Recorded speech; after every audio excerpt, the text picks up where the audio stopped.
तो प्रदोष व्रत का नियम जो आप ले रहे हैं, प्रदोष व्रत को जो आप श्रवण कर रहे हैं उसको जरा ध्यान से सुनिएगा। सबसे पहले स्नान ब्रह्म मुहूर्त का, सुबह का, उसके बाद में फिर आसन पर बैठकर भगवान की भक्ति को धारण करना, ये प्रदोष का मूल तत्व। प्रदोष व्रत करने वाले को भोजन नहीं करना चाहिए, ध्यान दीजिएगा। फलाहार करो, उसमें भी नमक का सेवन मत करो। प्रदोष व्रत में नमक का सेवन वर्जित होता है। कारण क्या कारण होता है? उसका एक कारण माना गया है नमक की वर्जितता। जिस समय पर एक नगर में एक ब्राह्मणी रहती थी, बहुत भाव से सुनिएगा, प्रदोष व्रत नमक को त्यागने का भाव। एक ब्राह्मणी रहती थी एक नगर में, उसका पति नहीं था, छोटा सा बालक एक साथ में रहता, छोटा सा बालक। अब ब्राह्मण के घर की धर्म पत्नी है,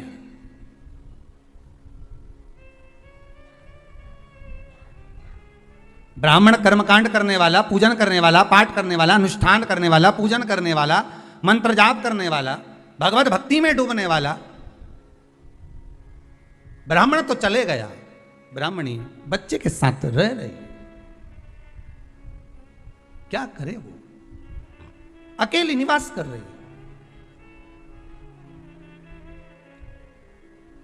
अकेली रह रही है। और ब्राह्मणी बच्चे के साथ भ्रमण करती रहती, घूमती, कहीं कहीं दर दर जाकर कुछ भिक्षा को मांग कर लेकर आ जाती। और भिक्षा लाने के बाद में उस भिक्षा को जब लेकर आती तो अपने बच्चे को भी खिलाती और स्वयं भी उसका पान करती। एक दिन ब्राह्मणी भ्रमण करते करते प्रदोष काल के समय पर शिव मंदिर में प्रवेश करी। प्रदोष काल के समय पर, और शंकर मंदिर में जब प्रवेश करा, प्रदोष काल किसको कहते हैं? सूर्य अस्त हो रहा हो, रात्रि प्रवेश कर रही हो, दोनों का जब मिलन हो रहा हो वो प्रदोष काल कहलाता है। दोनों का जब मिलन हो रहा, सूर्यास्त हो रहा हो, रात्रि अपना चरण बढ़ाने के लिए आगे बढ़ रही हो, और दोनों का जब मिलन हो रहा है, वो प्रदोष काल है, वो प्रदोष का समय है। ब्राह्मणी मंदिर में प्रवेश कर रही, जब ब्राह्मणी मंदिर में प्रवेश करी, मंदिर के अंदर पहुंची, प्रदोष काल का समय था, प्रदोष का समय चल रहा था। और प्रदोष काल के उस समय में, प्रदोष काल के उस समय में जब ब्राह्मणी ने देखा कि कोई भगवान की भक्ति में लगा हुआ है, भगवान के रस तत्व में डूबा हुआ है। आज ब्राह्मणी के पास में कुछ पदार्थ नहीं है, अपने बच्चे का पेट भरने के लिए कोई सामग्री नहीं है, और कुछ आस लेके वो प्रवेश करिए, कुछ आस लेकर वो अंदर प्रवेश कर जाती है। कोई ऋषि की पत्नी, कोई ब्राह्मण जन की अर्धांगिनी उस प्रदोष के समय पर शंकर का अभिषेक पूजन कर रही थी, भगवान शिव की आराधना कर रही थी, भगवान की भक्ति में डूबी हुई थी, कुछ पाने के लिए चली गई। ये कुछ पाने के, और इसके मन में आया कि मैं कुछ, मुझे भोजन का कोई पदार्थ मिल जावे, मुझे कुछ भोजन मिल जावे, और जब मुझे भोजन मिल जाएगा तब मैं जो पाऊंगी अपने बच्चे को भी पाऊंगी। पर जिस मंदिर में वो प्रवेश करी थी, जहां पर नारी पूजन कर रही थी शंकर की प्रदोष काल में, वहां पर पड़ी हुई कुछ वस्तु को इस ब्राह्मणी ने मांग लिया।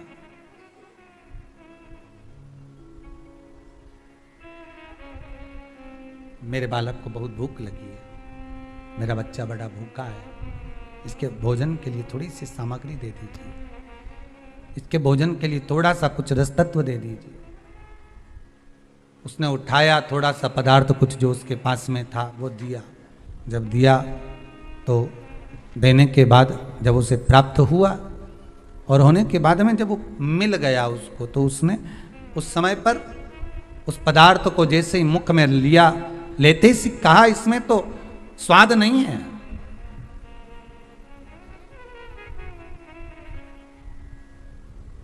इसमें स्वाद नहीं है।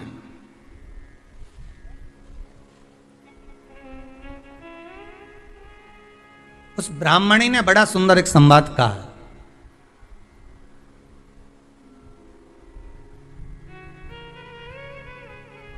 घर का जो बड़ा होता है ना, घर का जो भयो होता है, घर का बुजुर्ग जो होता है, घर का जो प्रथम स्थल प्राप्त करने वाला, मेन कुर्सी पर, अच्छी जगह पर जो बैठने वाला होता है ना, ब्राह्मणी कहती है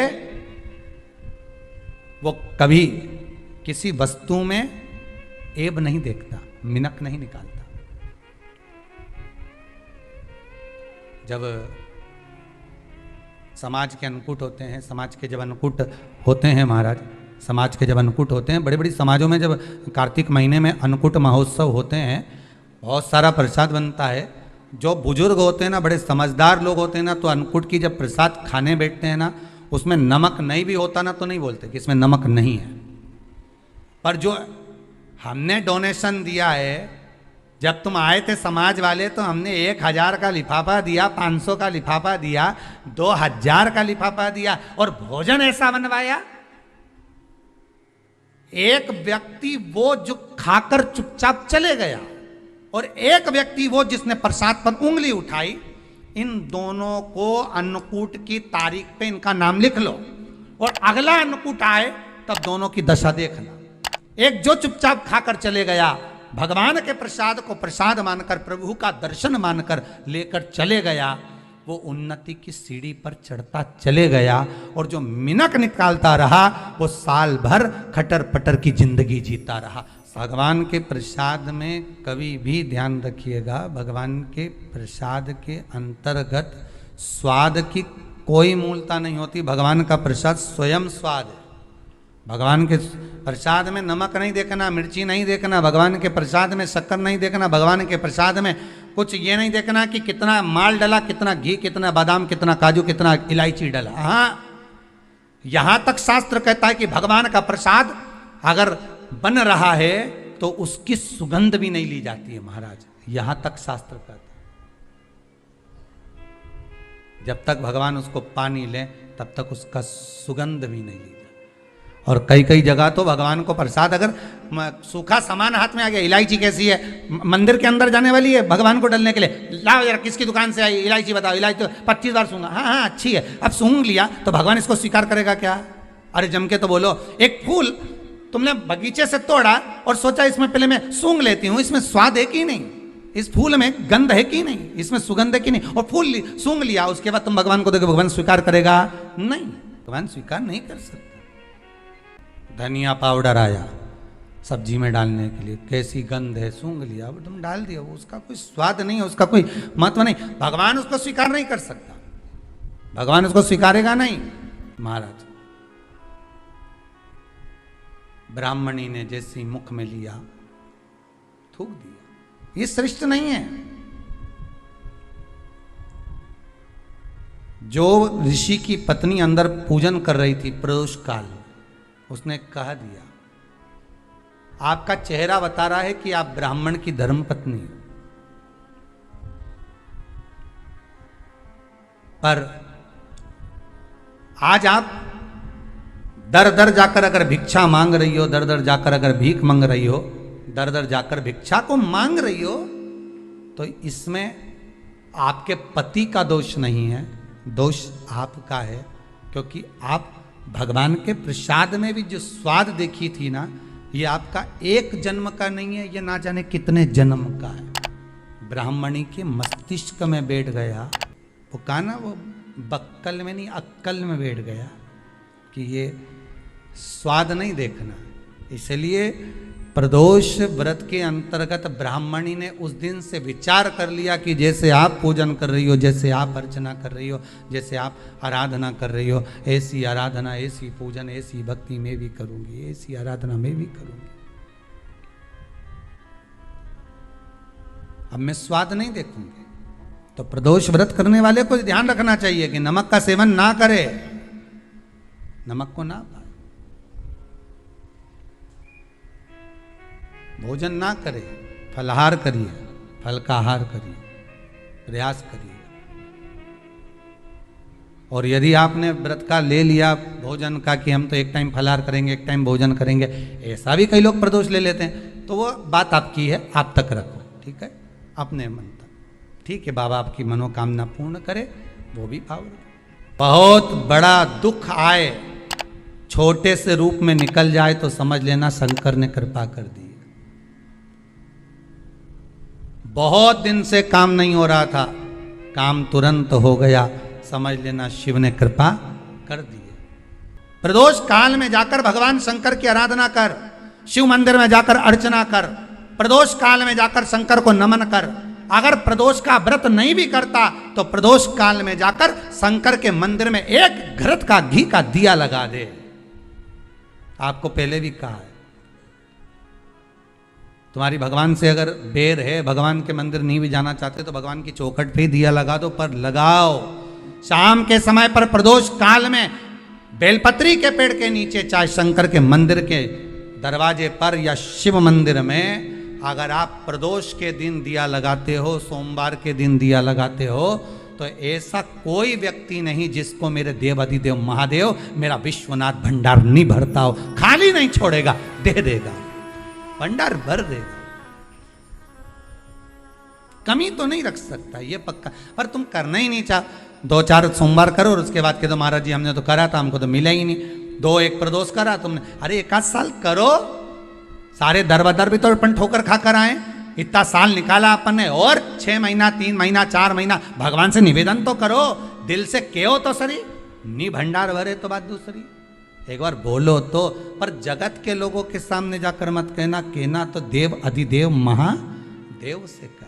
प्रदोष व्रत करने वाले को प्रदोष के दिन प्रयास करना चाहिए कि रात्रि के समय पर आधा घंटा, 10 मिनट, 20 मिनट जागरण करे। जागरण मतलब थोड़ा भगवान का भजन कर ले। भले 4-5 माताएं इकट्ठी नहीं हो तो अपन अकेले ही कर लो, अपन अकेले कम है क्या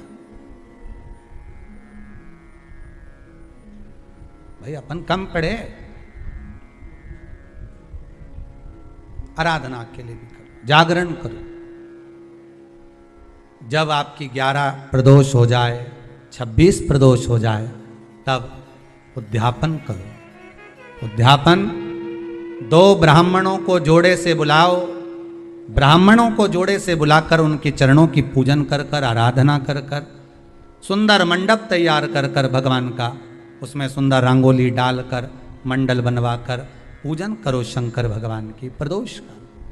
एक दिन पहले गणेश की आराधना करो, पूजन करो, और प्रदोष वाले दिन जो मंडल बनाए हैं पूजन अर्चना करने के लिए, जो स्थान दिया है उसकी आराधना करो। खीर की आहुतियां दीजिए 108 बार, जो ब्राह्मण आए उनके माध्यम से मंत्रों द्वारा पूजन कराकर खीर की आहुतियां दीजिए शिव नाम।